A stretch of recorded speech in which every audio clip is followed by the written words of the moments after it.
Hi, this is Dennis Madden with Edina Realty, and today I want to talk to you about what does active contingent actually mean. There's various different types of contingencies that can be on offers on properties. So what does it mean to you? If you find active contingent on a search website somewhere on a property you're interested in, is it still available? Can you make an offer? Well, I'm going to break this down for you today and help give you some insights.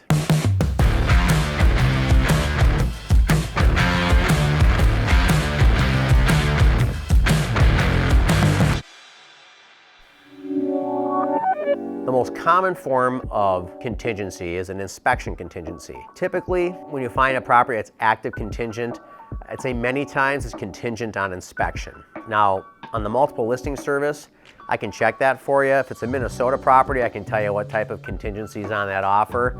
In Wisconsin, they have a whole different set of rules. But in Minnesota, we can check to see what type of contingency it is. Active contingent inspection means that those sellers have accepted an offer from a buyer. The buyers have a right to do an inspection on the property, and during that contingency period, if the buyers aren't happy with the results of the inspection, they can cancel that purchase agreement or cancel their offer, and then the property will go back to just being active. Active contingent inspection purchase agreements are binding on the seller, so the seller can't cancel, but the buyer can. Another type of contingency is contingency for the statutory rescission period. So when there's properties that have what are considered under Minnesota statute common interest communities, typically townhomes and condos that have commonly owned parts of the property. Parts of the property are run and they're owned by the association. Those properties, when you make an offer on them, your offer is made contingent upon the statutory rescission period. So per Minnesota statute 515B, you have the right to receive all the documents pertaining to that association: resale, disclosure certificate, the articles of incorporation, the rules and the regulations, the bylaws, an annual budget, and any disclosure pertaining to pending litigation. You have a right to all of that. Once you receive all of that documentation, you've got 10 days to review that documentation, and if you don't like something in it, you can rescind the offer. Minnesota statute 515B guarantees this right to you. Now in this market, that period of time can actually be shortened to 3 days. We can talk about that in another video. Might not be a bad idea. But that's another type of contingency you'll see, is contingent upon statutory rescission period. Again, this type of property, this type of contingency, the offer is binding on the seller, so only the buyer can cancel. Another type of contingency is contingent upon third-party approval.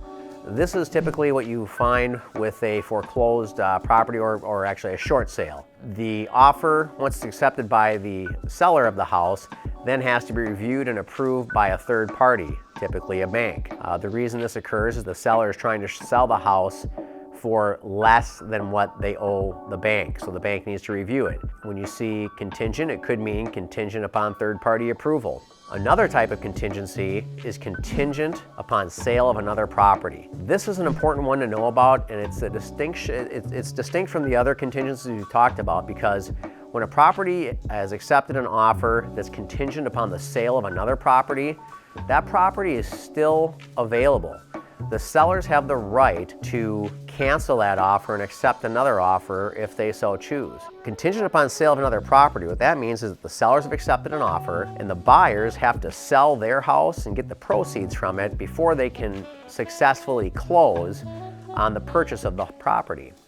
If you come along with a non-contingent offer, meaning you don't have to sell another property, the sellers can choose to take your offer that's non-contingent over the contingent offer and cancel the contingent offer. Those are some different types of contingencies. When you see active contingent, it can mean any of those things. It's helpful if you can know what the contingency is. I can help you do that. In Minnesota, we can tell what the contingency is. Wisconsin, I'm also licensed in Wisconsin, has a whole different set of rules on those. In any case, I hope that sheds some light on what exactly active contingent means. If you have any questions about it and you're wondering what it means to you when you're looking at a specific property, please don't hesitate to contact me. You can give me a call at 651-428-1972 and we can take a look at it together.